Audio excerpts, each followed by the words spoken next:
Hello, আসসালামু আলাইকুম। আমি ডাক্তার মোর্শেদ বলছি। আমি একজন কার্ডিওলজিস্ট, নিউ ইয়র্ক সিটি থেকে বলছি।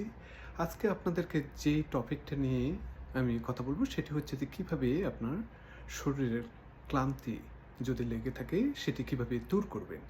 আমরা আম অনেক সময় দেখি যে আমাদের পর্যাপ্ত পরিমাণ ঘুম হলে সকালবেলা উঠি, তারপরও ক্লান্তি লাগে।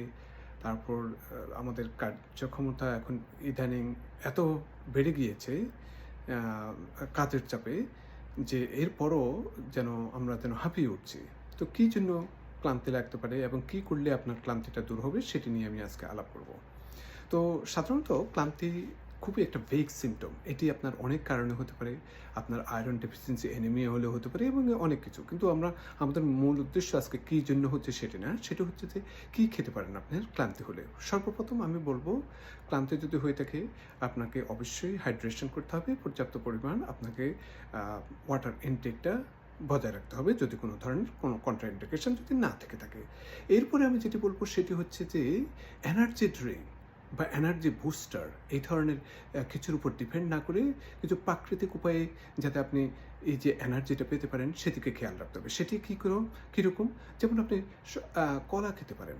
কলার মধ্যে অনেক পরিমাণ পটাশিয়াম আছে, বিভিন্ন ধরনের ভাইটামিনস, মিনারেলস আছে এবং সেটি আপনাকে অনেক উদ্দীপনা দেবে এবং আমাদের শরীরে যে ডোপামিন, সেরোটোনিন যেগুলি হ্যাপি হরমোন যেগুলি অনেক সময় কমে যায়, কিন্তু এই কলা আপনার কিন্তু অনেক এই হরমোনগুলো বৃদ্ধি করতে সহায়তা করবে, যার ফলে আপনার ক্লান্তি বোধটা দূর হয়ে যাবে।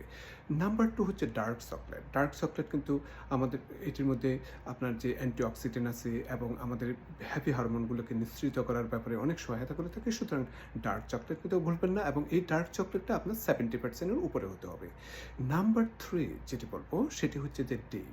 ডিম আমাদের মধ্যে অনেক মিথ আছে যে ডিম খাওয়া যাবে না, এই না সেই না অনেক কিছু। কিন্তু ডিম যদি আপনি খান তাতে যে পরিমাণ প্রোটিন আছে এবং অ্যাগেইন এটির মধ্যে যে ভালো ফ্যাট আছে, যে ভিটামিন আছে সেগুলো কিন্তু আপনার শরীরকে অনেক চাঙ্গা করতে সহায়তা করবে।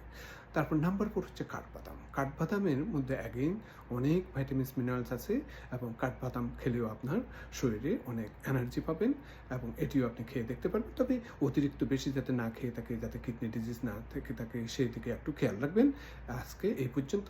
ভিডিওটা ভালো লাগলে শেয়ার করবেন এবং ভালো থাকুন এবং পরবর্তী আরেকটা ভিডিও নিয়ে আমি আবার আপনাদের সামনে আসবো। Thank you.